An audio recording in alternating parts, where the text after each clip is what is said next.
जोगी बोला, महाराज, कुछ बातें ऐसी होती हैं जिन्हें सबके सामने जाहिर नहीं किया जाता। यंत्र, मंत्र, औषधि, घर की अंतरंग बातें और हराम का भोजन, ये सब गुप्त रखने योग्य विषय हैं। मगर मैं कहता हूँ, जो बात 6 कानों तक पहुँच जाती है उसे कोई छुपा नहीं सकता, और जो बात केवल 2 कानों में सीमित रहती है उसे स्वयं ब्रह्मा भी नहीं जान सकते। फिर मनुष्य की तो क्या बिसात। यह सुनकर महाराज योगी के समीप आए और बोले, गोसाई जी, आपने मुझे अमूल्य रत्न दिए हैं और इतने दिनों से एक कौर अन्न तक ग्रहण नहीं किया। मेरे हृदय में गहरी लज्जा है, कृपा करके बताइए आप यहाँ क्यों पधारे। जोगी बोला, महाराज, गोदावरी नदी के तट पर एक प्राचीन श्मशान स्थित है। वहीं मैं अपनी साधना पूर्ण कर मंत्र सिद्धि प्राप्त करना चाहता हूँ, जिसके फलस्वरूप मुझे अष्ट सिद्धियां प्राप्त होंगी। इसलिए मेरा निवेदन है, एक रात्रि आप मेरे पास रहें तो मेरी साधना सिद्ध हो जाएगी। राजा ने उत्तर दिया, निश्चित ही मैं अवश्य आऊंगा। बताइए किस दिन सेवा में उपस्थित हूँ। योगी बोला, भादो महीने की कृष्ण पक्ष की चतुर्दशी, सोमवार की संध्या।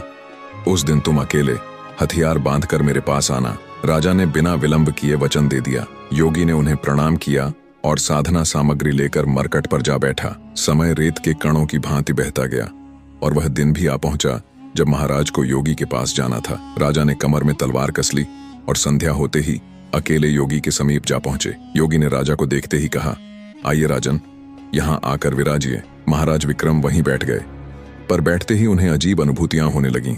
सिर चकराने लगा और दृष्टि डगमगाने लगी। अचानक उन्हें प्रतीत हुआ कि उनके चारों ओर भूत, पिशाच, डायने और भयावह आकृतियां घोल घेरा बनाकर नाच रही हैं। विचित्र रौद्र संगीत के बीचों बीच वह योगी कपाल बजा रहा था, परंतु महाराज विक्रम, शूरवीर और स्थिरचित, इन सब भयानक दृश्यों को देखकर भी तनिक विचलित न हुए। उन्होंने शांत स्वर में पूछा, गोसाई जी, मुझे यहाँ बुलाने का उद्देश्य बताइए। योगी बोला, राजन, यहाँ से 2 कोस दूर दक्षिण दिशा में एक प्राचीन श्मशान स्थित है। वहाँ एक सिरस का वृक्ष है जिसकी शाखा से एक मुर्दा झूल रहा है। तुम उसे मेरे पास ले आओ, तभी मेरी पूजा पूर्ण होगी। बने रहिए। राजा विक्रम योगी से आज्ञा लेकर आगे बढ़े। रात अंधेरी थी। एक तो गहरा सन्नाटा डराता था, दूसरे जगह जगह लोगों की भीड़ जमा थी। ऐसा लग रहा था जैसे आज अगर बारिश नहीं हुई तो फिर कभी नहीं होगी। चारों ओर प्रेतों का शोर था। उनकी आवाजें इतनी भयानक थीं कि राजा विक्रम के रोंगटे खड़े हो गए, लेकिन वह साहस के साथ आगे बढ़ते रहे। जब राजा श्मशान पहुंचे तो वहां का दृश्य विचलित कर देने वाला था। चारों तरफ कंकाल बिखरे थे। कुछ युवक जमीन पर पड़े थे, जिनके सीने पर भयानक डायनें बैठी थीं और उनके कलेजे चाट रही थीं।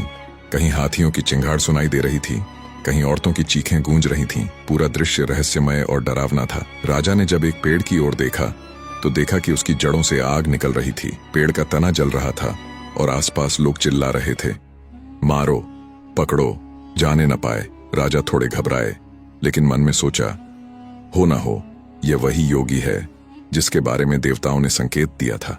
राजा पास गए और देखा कि एक पेड़ से एक मुर्दा व्यक्ति रस्सी से बंधा हुआ झूल रहा है। उसे देखकर राजा को प्रसन्नता हुई। उन्होंने तलवार निकाली, पेड़ पर चढ़े और रस्सी पर एक ही वार किया। रस्सी कट गई। मुर्दा नीचे गिर पड़ा और गिरते ही वह जोर से चिल्लाने लगा। राजा सोच ही रहे थे कि यह क्या है, तभी वह मुर्दा उठ बैठा और जोर जोर से हंसने लगा। फिर वह वापस पेड़ पर जाकर लटक गया। राजा को बहुत आश्चर्य हुआ। उन्होंने फिर से रस्सी काटी, मुर्दे को चादर में लपेटा और बगल में दबा लिया। जैसे ही वह लौटने लगे, मुर्दा यानी प्रेत बोल पड़ा, तू कौन है और मुझे कहाँ लिए जा रहा है। राजा ने उत्तर दिया, मैं राजा विक्रम हूँ। प्रेत बोला, तो सुन, मेरी एक शर्त है। अगर रास्ते में तू बोलेगा तो मैं फिर पेड़ पर लौट जाऊंगा। राजा ने उसकी शर्त स्वीकार कर ली। तब प्रेत ने कहा, हे राजन, बुद्धिमान लोग अपने दिन गीता और शास्त्रों के आनंद में बिताते हैं, जबकि मूर्ख लोग क्लेश, चिंता और नींद में। इसलिए यह यात्रा चुपचाप क्यों ना एक कथा से इसका आरंभ किया जाए। तो सुनो, मैं एक कहानी सुनाता हूँ।